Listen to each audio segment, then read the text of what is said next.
Christmas holiday ആണ് എനിക്ക്. ബാ ഒരു സംഭവം കാണിച്ചു തരാം. ഞാൻ എൻ്റെ ഒരു ദിവസം ഏറ്റവും കൂടുതൽ സ്പെൻഡ് ചെയ്യുന്നത് ഈ ഡെസ്കിലാണ്. ഈ കോർണറിലാണെന്ന് വേണേ പറയാം. ഇതൊന്ന് സെറ്റ് ആക്കണമെന്ന് വിചാരിക്കാൻ തുടങ്ങിയിട്ട് കുറച്ച് നാളായി. അതിനാദ്യം ഇതൊന്ന് ക്ലീൻ ചെയ്യാം. ഇത് ക്ലീനിങ് പർപ്പസിന് ആമസോണിൽ നിന്ന് വാങ്ങിയതാ. അടിപൊളിയാട്ടോ.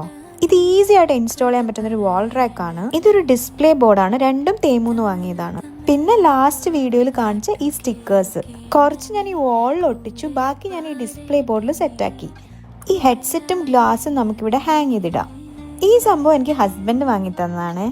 ഇത് ഓഫീസിൽ നിന്ന് തന്നൊരു ഫ്രെയിമാണ്. എനിക്ക് ഭയങ്കര ഇൻസ്പയറിംഗ് ആണിത്. ഇത് നമുക്കിവിടെ സെറ്റാക്കാം. ഇത് ഐക്കേന്ന് വാങ്ങിയൊരു കുഞ്ഞി പോട്ടാണ്. പിന്നെ നമുക്കിവിടെ ഒരു ആർട്ടിഫിഷ്യൽ പ്ലാന്റ് ഈ പോട്ടിൽ സെറ്റാക്കി വെക്കാം. രണ്ടും തേമു തന്നെയാണ്. ഫുള്ള് മോട്ടിവേഷണൽ കോട്ട്സ് ആണ് ഗൈസ്. പുട്ടിന് പീര എന്ന പോലെ ഇടയ്ക്കിടയ്ക്ക് മോട്ടിവേഷൻ വേണ്ട ഒരാളാണ് ഞാൻ. ഇതും ഞാൻ ലാസ്റ്റ് വീഡിയോയിൽ കാണിച്ചു തന്നൊരു വാൾ ഡെക്കറാണ്. അതും ഞാൻ ഇതിൻ്റെ ഇടയ്ക്ക് തിരികെ കയറ്റി.